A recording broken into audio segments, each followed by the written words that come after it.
This is the live pool that's going out. I'll not move. Yeah. I mean, It's a bit wobbly, that's the only thing. There was something else I had to stand on board. It's the other thing, never wide enough, never stable enough. They're not, they're just...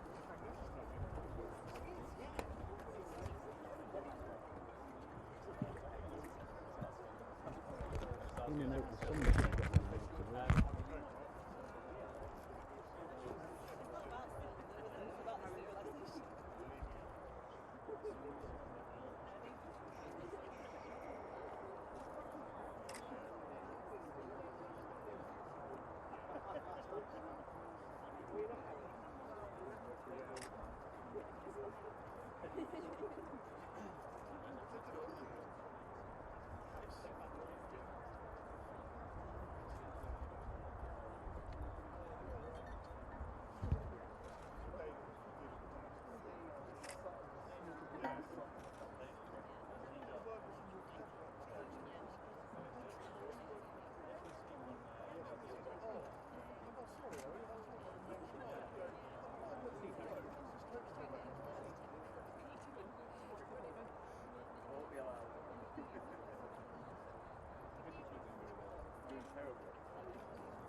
line level, Rich. Yeah. Yeah.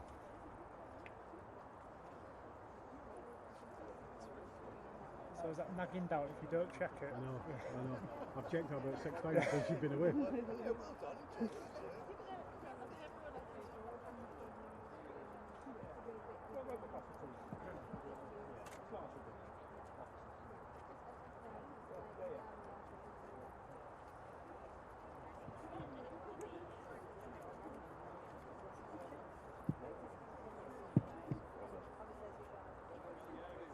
It moves around.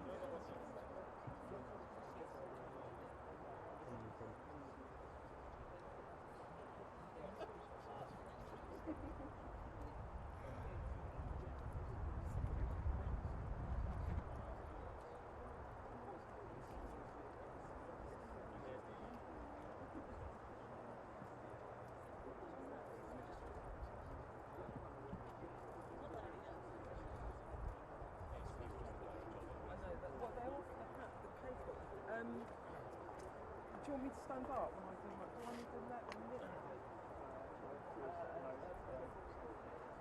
Where is Sam? There's stick Beth. There's stick Josh. There's stick mics. The 7 guys have got stick mics. And They'll give us yeah, a mic. and that's the colour camera.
Yeah, it's good at camera.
something else. It's fed up.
Yeah, you wait. Yeah, I'll go take one.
checking how long this is supposed to last.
Lights right now, isn't it?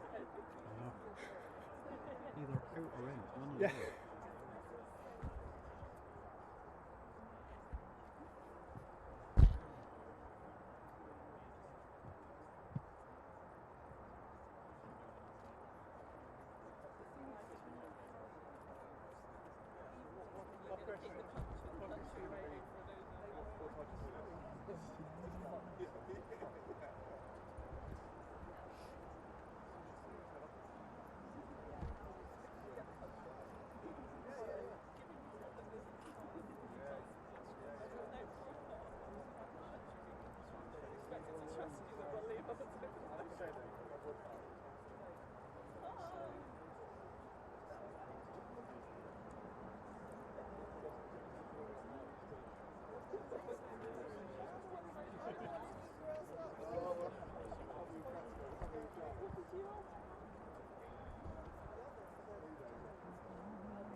Red, come on.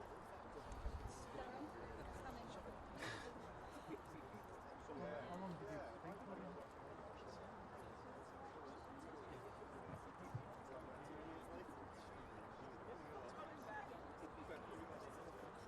Just watch it out, Rick. Cheers.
Hello, Andrea. How are you doing, everybody? Good afternoon, everybody. How fantastic to be here in the beautiful West Yorkshire sunshine. See, absolutely extraordinary. Lovely to see you. That must be the safest place in West Yorkshire here. Thank you all very much for coming along. And this is the beginning, the launch of a fantastic programme that we have in this government that we're very proud of to recruit a big new wave of police officers across our country. And I want to say a big thank you to all those here, all those who are signing up, and everything that you're going to do. And this is part, as you may know, of a big effort by this government to deliver on the priorities of the British people. And as you may have seen yesterday, I hope you saw it, there was a big announcement about more spending for the NHS, 20 new hospital upgrades on top of the 34 billion that we're putting in to the NHS of new money. We are levelling up education funding around the country so that all schools get an uplift, both primary and secondary schools. But in my view, policing, safe streets is the absolute bedrock of society. It's what drives a successful and productive economy. It gives people the confidence to invest, to improve their neighbourhoods. Safe streets are absolutely vital for our country, and it is you in the police who are delivering safe streets. And I absolutely want to thank you from the bottom of my heart for what you do. I used to be Mayor of London, and I was effectively I was Police and Crime Commissioner for London, and I know the incredible work that the police do. And the most important thing I think politicians can do is back the police, give you the top cover for what you do, whether that's ensuring that you have the proper legal protections for important things like stop and search, or above all making sure that you have the funding that you need. And this programme, as you know, is just the beginning, the first 6,000 of a programme to recruit 20,000 more police officers. And are you guys new recruits? Fantastic. Thank you very much for what you're doing. Thank you. And they're always learning the caution. Do you know the caution? You know what you have to say when you call someone? You do not have to say anything. Is that right? But anything you no, but if you fail to mention something which you later rely on, hang on, let's get this right. Do you remember it? They all know it. Which you later rely on in court, may be taken into account. Anyway, you get the gist. And it's part of the training of the police in a law-abiding country that we know people's rights and we give them their rights. And it's part of the trust between the public and the police. And it's absolutely vital that the public has that trust in the police. And I think the police in our country have a unique relationship with the public. It's quite unlike what you find in many other countries around the world. And I'm immensely proud of the way we do it and of our record in bringing crime down. And we want to go on, as I say, to recruit another 20,000 officers in this country. And I hope you think that that is the right thing to do. And yes, of course, I understand that crime is changing and crime is now a lot more online.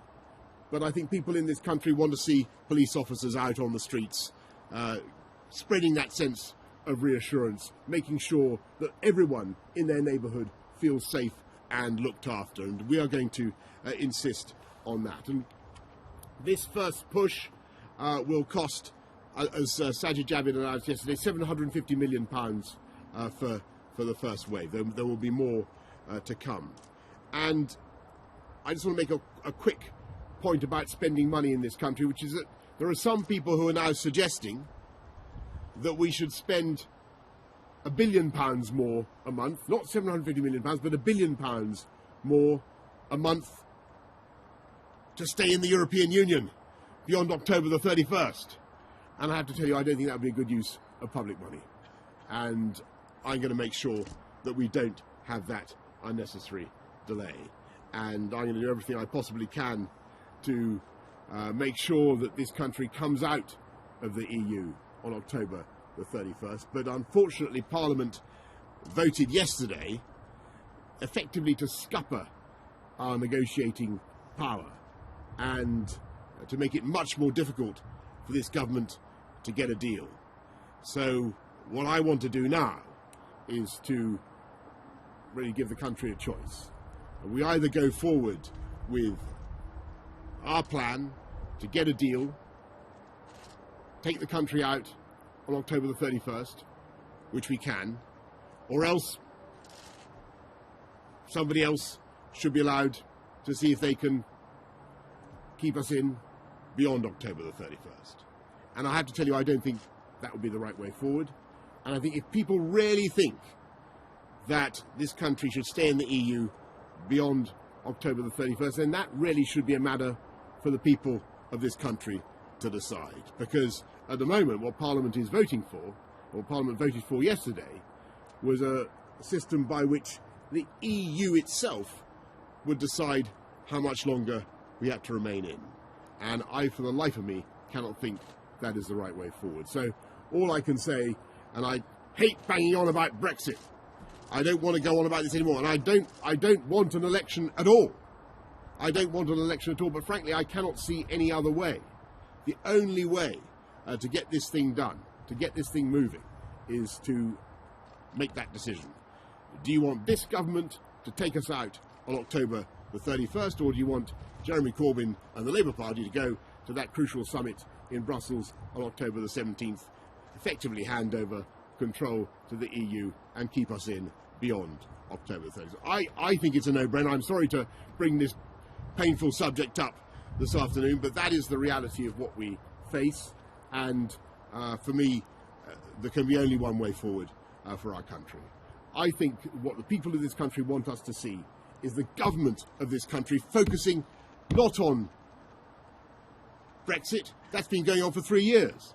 I think the people of this country want to see us focusing on their priorities and their needs. And I think they want to see people like you serving police officers, men and women, being allowed to get out on the streets and do your job. And they want to see a government that funds you properly and allows you to get on and do that, and directs all their attention and all their concern on that priority. And I can tell you that is what I want to do.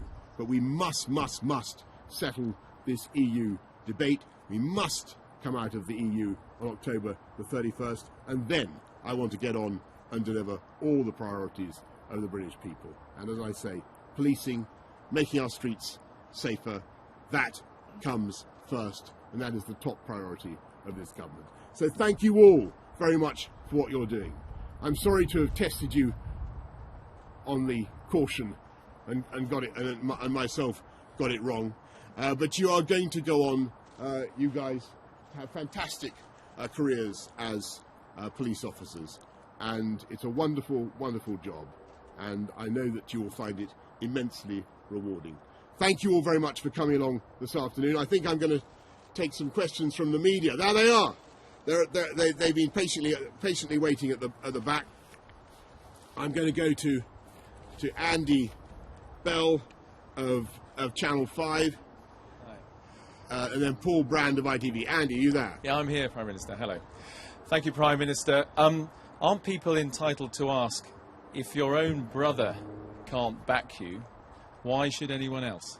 Well, actually, my own brother, as you'll have seen from what he said this afternoon, well, first of all, I want to pay great tribute. Andy's asking about my brother Joe, who's a fantastic guy and was a brilliant minister for science, for universities, did a fantastic amount of good work for us, for this country in that area. Now, Joe doesn't agree with me about the European Union because it's an issue that obviously divides families and divides everybody. But I think what Joe would agree is that we need to get on and sort this thing out. And I think what Joe certainly would agree, and I think he said as much this afternoon, is that this government has exactly the right priorities when it comes to dealing with the issues that really matter to the British people. And I'm talking about making our streets safer, I'm talking about improving our hospitals and improving our education service. So I thank Joe for all the work that he's done and for the support that he's given for our domestic agenda. And I'm going to go now to Paul Brand of ITV. Thank you, Prime Minister. Prime Minister, if your own brother has lost faith in your plan... I'm sorry, go on. Related topic, Prime Minister, but a different question. Sorry. If your own brother has lost faith in your plan, surely you'll have to be the next member of the Johnson family to resign. Well, my intention, as I said just now, and I'm absolutely determined to do this, is to deliver on the mandate of the people. We have a democracy in this country, and the way we work is that when the people of Britain take a decision, parliamentarians are sworn to uphold that decision, and that's what we all said we would do several times in the House of Commons to respect the result of the 2016 referendum on the EU, when people voted by a very substantial majority to leave. We all said we would do it, and that is what I want to do. And I have to say, I think there is a stark contrast between my approach and I hate to be party political, but that is the sad reality, the approach of Jeremy Corbyn and the Labour Party, because at the moment he won't. Not only are they voting to make it impossible for this country to decide on its own to leave the EU, but they're also making it possible for the people of this country to have an election. I think he must be the first leader of the opposition in history to refuse to have an election. In fact, it seems to me to be a breach of his job description. He's part of the opposition. He should be actively seeking an election. I don't think I've ever seen anything like it. But my job is to get us out on October the 31st, and that is what we're going to do. Beth Rigby of Sky News. Thank you. Mr. Johnson, when you became Prime Minister, you said you would unite our country. Instead, you're splitting your party, and now even your own brother feels he cannot serve under you. If your own brother doesn't trust you to act in the national interest, why should all of we? Well, as you'll have seen what Joe had to say about our agenda, and he's a strong... Look, people disagree about the EU. But the way to unite the country, I'm afraid, is to get this thing done. That is the reality. The longer this goes on, the more dither and delay we have from Parliament, inspired, I'm afraid, by Jeremy Corbyn, the worse this thing will be. What people want to see is a resolution, and they want to see us getting this thing done. And that's what we're going to do. Kate Ferguson from The Sun. Hello, Prime Minister. Can you make a promise today to the British public that you will not go back to Brussels and ask for another delay to Brexit? Yes. And sorry. I can. And would you I'd rather be dead in a ditch. So you would resign first, Prime Minister, rather than go and ask for that delay? Look, I just don't... it costs £1 billion a month. It achieves absolutely nothing. What on earth is the point of further delay? I think it's totally pointless. Claire Ellicott from the Daily Mail. Thank you. Your own Chancellor has become the latest Tory MP to voice concerns about your purge of 21 rebels from the party. Do you regret your actions? Were they too hasty? And is there a way back for those MPs? Well, let's be clear what we want to do. I think what this country wants and what people in Parliament want is to see us coming out of the EU on October the 31st. And I'm afraid that the bill that was passed yesterday, alas, really makes it much more difficult for us to negotiate. And what it says, it actually draws up the MPs wrote a letter that the Prime Minister would have to give to Brussels, demanding an extension beyond October the 31st, and then Brussels, the EU, would decide how long the UK was going to remain in the EU. And with the best will in the world, I cannot see how that is democratic unless that is put to the British people.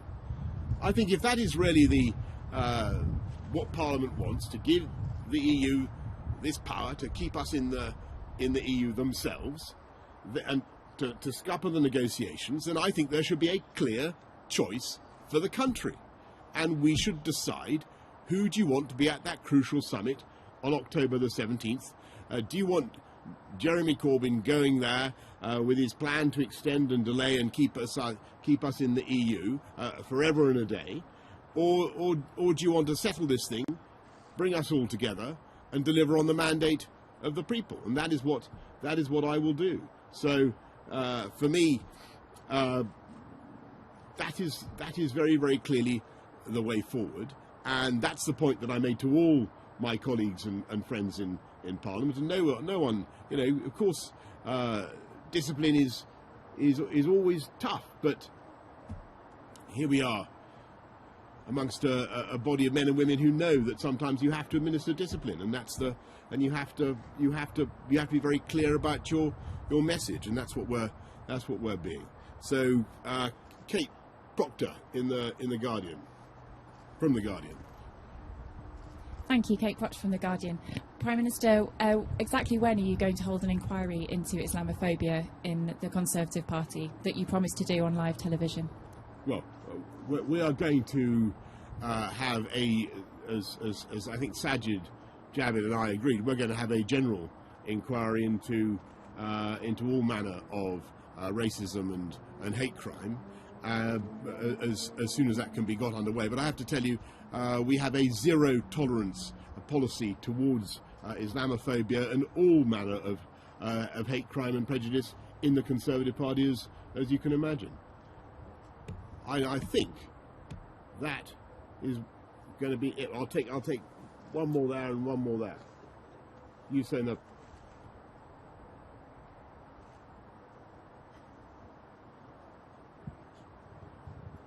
Dennis Staunton from the Irish Times.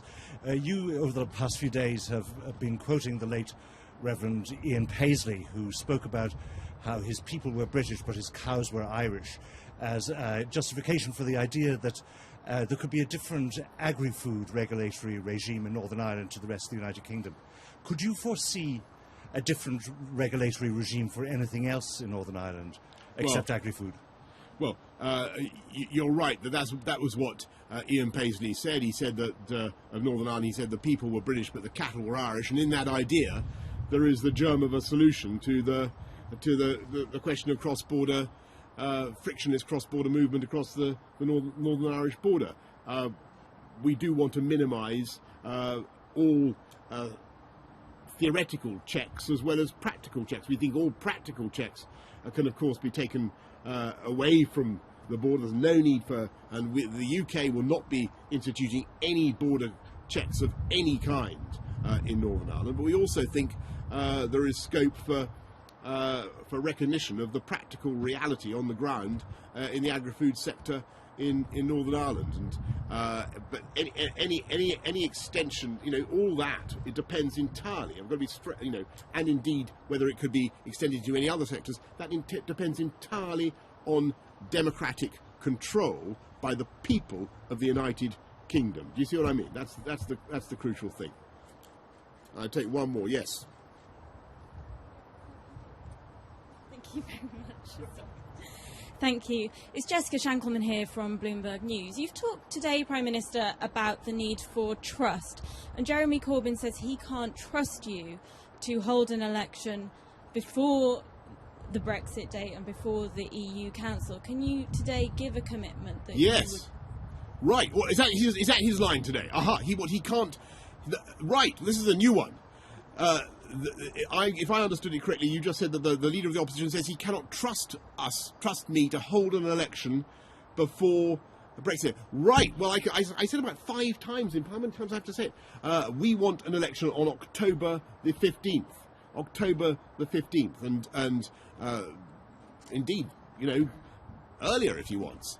Let's crack on with it. I really don't see how we can have a situation in which the British ability to negotiate is absolutely torpedoed by Parliament in this way, with powers of the British people handed over to Brussels so that we can be kept incarcerated in the EU without that actually being put to the people in the form of a vote. And time and time again, Jeremy Corbyn, don't worry, I'm going to end very soon. You're right.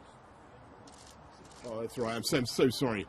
Okay, I think that is a signal for me actively to wind up. Okay, time and time again, Jeremy Corbyn has said he wants a vote, and he said he wants an election, and here he is. He's got an election absolutely being offered to him, and for reasons I don't quite follow, he seems to be opting out. I leave you to speculate as to why he may be reluctant to do it. But it seems to me if he wants to avoid a no-deal Brexit, or if he wants to avoid a hard Brexit, then he should believe in himself to go to Brussels on that crucial summit on October the 17th and sort it out. That seems to me to be the obvious thing. But I think what we should do is have an election and decide who goes to get there. Okay, folks, thank you all very, very much. And thank you all for listening so patiently for so long. Congratulations to all of you on what you are doing. And thank you very much for all that you are going to do, to all the risks that you're going to take, running towards danger rather than away from it, to make our country and our society safer. Thank you very much. Thank you.